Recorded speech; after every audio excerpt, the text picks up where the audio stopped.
पुणे कलेक्टरला मोर्चा असो, संभाजीनगरला रक्तदान करून सरकारला किंवा यंत्रणेला संदेश देण्याचं काम केलं की माझ्या सहित रक्त घ्या, पण विद्यार्थ्यांच्या भवितव्याशी खेळू नका.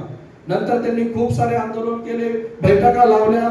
मग टप्प्याटप्प्यात काही परीक्षा चांगल्या कंपन्यांका गेल्या, काही लिपिक टंक लेखकच्या परीक्षा एमपीसी का गेल्या, पण तरीही आदरणीय बच्चूभाऊ कडू स्वस्त बसले नाही. 30 ऑगस्ट 2023 ला एकनाथजी शिंदे साहेब मुख्यमंत्री असताना त्यांच्या पुढे पुन्हा तेच प्रश्न मांडले की पेपर फुटी विरोधात कायदा झाला पाहिजे, सर्व परीक्षा एमपीसी कडे गेल्या पाहिजे, खासगी कंपनीचा प्रकार बंद करा, कारण खासगी कंपनी गरीब शेतकरी पुत्राकडून 1000 रुपये फी घेती, एमपीसी मात्र 250 ते 300 रुपये फी घेती आणि पारदर्शकता सुद्धा देखील आहे.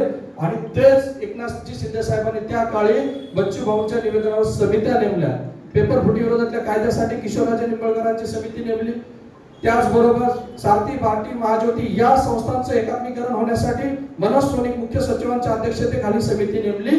आणि त्याचबरोबर बच्चू भाऊंनी जो महत्वाची मागणी केली होती की सगळं परीक्षा एमपीसी कडे द्यायचा, तो सुद्धा निर्णय आताच्या मागच्या 2 आठवड्यापूर्वी 5 मे 2026 रोजी राजपत्राद्वारे जाहीर झाला. मित्रांनो, हा व्यक्ती कधीही म्हटला नाही की माझ्या मतदारसंघातला प्रश्न नाही. कधीही महाराष्ट्रात कुठेही मुलं भेटतात, पोलीस ठाणे अंमलदारांचा सुद्धा प्रश्न तितकाच पोटतिडकीने त्यांनी मांडला की पोलीस अंमलदारांचा विषय त्यांना सुद्धा भविष्यात काहीतरी ग्रोथ असावी ह्या हेतूने भाऊंनी त्यांना प्रत्येक ठिकाणी न्याय देण्याचा प्रयत्न केला. योगेशजी कदम साहेबांनी त्यांच्या जे काय अधिकारात सुद्धा त्यांनी खूप मदत केली. मित्रांनो, अशा प्रकारे आपण आज यांचं कृतज्ञ व्यक्त करतोय. हे मी या ठिकाणी यांनी सांगितलेले काम अतिशय कमी आहे, मी सांगितलेले काम, कारण इथे वेळ नाहीये. मित्रांनो, वेळेअभावी त्या प्रत्येक संघर्षाची आणि प्रत्येक निर्णयाची माहिती सांगणे शक्य नाही, कारण हा फक्त हार घालून बुके देऊन होणारा कृतज्ञता सोहळा नाही, तर विद्यार्थ्यांच्या अश्रूंना न्याय मिळवून देणाऱ्या नेतृत्वाला व्यक्त केलेली मनापासूनची कृतज्ञता आहे. मित्रांनो, संघर्ष करणाऱ्या विद्यार्थ्यांना 2 गोष्टी खूप महत्त्वाच्या असतात. एक म्हणजे आशा आणि दुसरी म्हणजे कोणीतरी आपल्या पाठीशी उभा आहे अशी ती भावना. म्हणजे आज हे आपल्या उभे आहे, आपल्या पाठीमागे उभे आहे, ही आपल्यासाठी खूप महत्त्वपूर्ण भावना आहे. अशा प्रकारे मित्रांनो, मी पुढील सूत्रे आमचे मित्र रुपेश आमले सरांकडे देईन आणि आपल्याला ह्या मान्यवरांचे खूप सारे शेकडो कामे त्यांनी आपले मार्गी लावले, त्या अनुषंगाने आपल्याला त्यांची कृतज्ञता व्यक्त करायचं आहे. धन्यवाद. जे वातावरण एकदम गर्दीमुळे वगैरे झालं होतं ते उद्धव ढवळे सरांनी एकदम दरावून सोडलेलं आहे. एकदा ढवळे सरांसाठी जोरदार टाळ्या होऊन द्या. एकदम बेमीच्या लेटापासून एकदम आतंकापासून त्यांनी जी कार्यक्रमाची प्रस्तावना जी आहे तर ती मांडलेली आहे. आणि माझ्याकडे त्यांनी डिपार्टमेंटल PSI म्हणजे खात्यांतर्गत पोलीस उपनिरीक्षक जी स्पर्धा परीक्षा होते त्याची जी प्रमुख प्रश्न आहेत ते कसे मार्गी लागले त्यासंबंधी 22 जे आहेत तर ते माझ्याकडे सोपवलेले आहेत. आजच्या कार्यक्रमाचे प्रमुख अध्यक्ष मार्गदर्शक डॉक्टर श्रीकांतजी शिंदे साहेब मंचावर उपस्थित प्रमुख मान्यवर आणि जमलेल्या सर्व माझ्या मित्रमैत्रिणींनो, आज हे सूत्रसंचालन आणि डिपार्टमेंटल PSI परीक्षाचे प्रश्न याची दुहेरी जबाबदारी माझ्यावर सोपवण्यात आलेली आहे.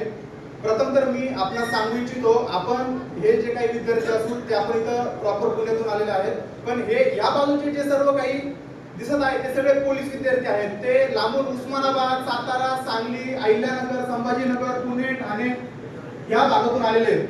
तर मी सर्वांना विनंती करतो या पोलीस विद्यार्थ्यांसाठी एकदा जोरदार टाळ्या होऊन द्या. कारण जवळ एखादी गोष्टी असताना आपण सहजासहजी ती जातो, परंतु स्वतः सुट्टी टाकून सगळ्या गोष्टी करून लिगली ते इथपर्यंत आलेले आहेत. आदरणीय मान्यवरांना मी सांगू इच्छितो की मी आता जे काही डिपार्टमेंटल PSI चे प्रश्न आपल्यासमोर सांगणार आहे ते फक्त हे माझे प्रश्न नसून मुंबई पासून गडचिरोली पर्यंत आणि नंदुरबार पासून सिंधुदुर्ग पर्यंत आपले घर 24 तास ड्युटी सांभाळून जिद्दीने अभ्यास करणाऱ्या प्रत्येक पोलीस विद्यार्थ्याचा कुठेही बोलता येऊ न शकणारा मनातला आवाज आहे. सर्वात आधी इथे जमलेल्या प्रत्येकाला डिपार्टमेंटल PSI म्हणजे नेमकं काय आहे हे थोडक्यात सांगण्याचा मी प्रयत्न करतो. डिपार्टमेंटल PSI म्हणजे जो व्यक्ती पोलीस कॉन्स्टेबल म्हणून पोलीस खात्यामध्ये भरती होतो आणि पोलीस कॉन्स्टेबल ते ASI या रँक पर्यंतच्या पोलीस विद्यार्थ्यांना किमान सलग 4 वर्ष सेवा झाल्यानंतर ही परीक्षा देता येते.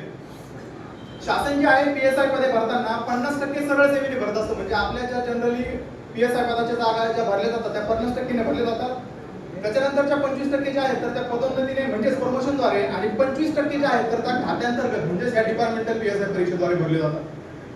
या खात्यांतर्गत परीक्षेत आता ही पार्श्वभूमी जी आहे तर ती प्रत्येकासमोर जाणे गरजेचे आहे. या खात्यांतर्गत परीक्षेचे डिसेंबर 2023 नंतर कोणत्याही जागांचे मागणी पत्र पाठवण्यात येणार नाही असा जी त्यावेळी झाला होता 2023 आणि ही परीक्षा जी आहे तर ती कायमची बंद होणार असा त्याचा अर्थ निघत होता.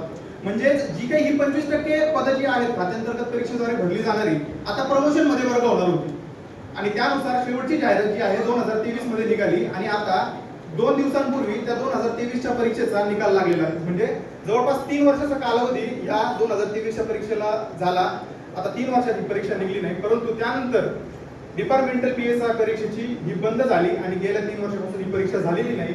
पोलीस अंमलदार जो आहे, पोलीस विद्यार्थी हा शेतकरी कुटुंबातील असतो, मोलमजुरी करणाऱ्या, हातावर पोट असणाऱ्या सर्वसामान्य कुटुंबातून परीक्षा देऊन पोलीस खात्यामध्ये तो भरती होत असतो.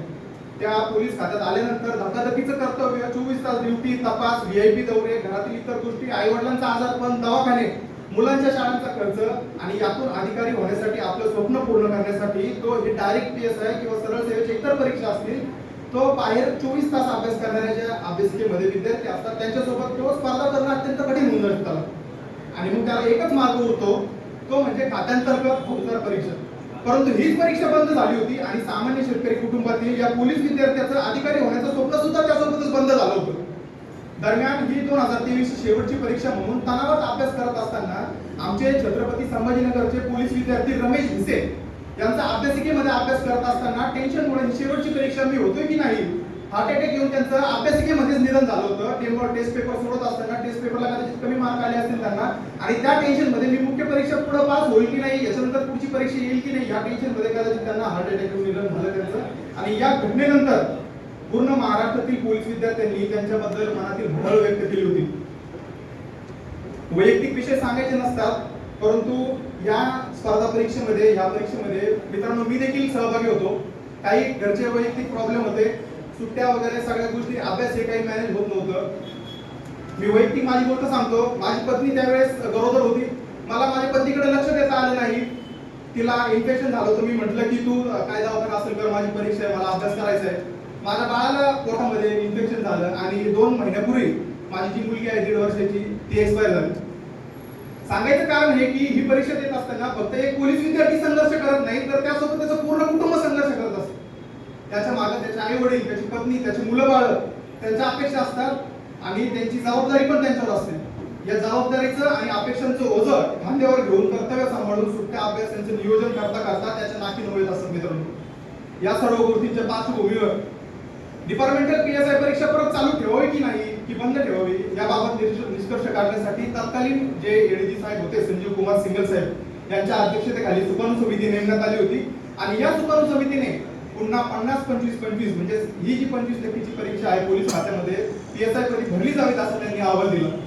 परंतु या अहवालाची अंमलबजावणी होण्यासाठी परत जी पारित होणं आणि त्याच्यामध्ये बदल होणं गरजेचं होतं. त्याशिवाय या खात्यांतर्गत 25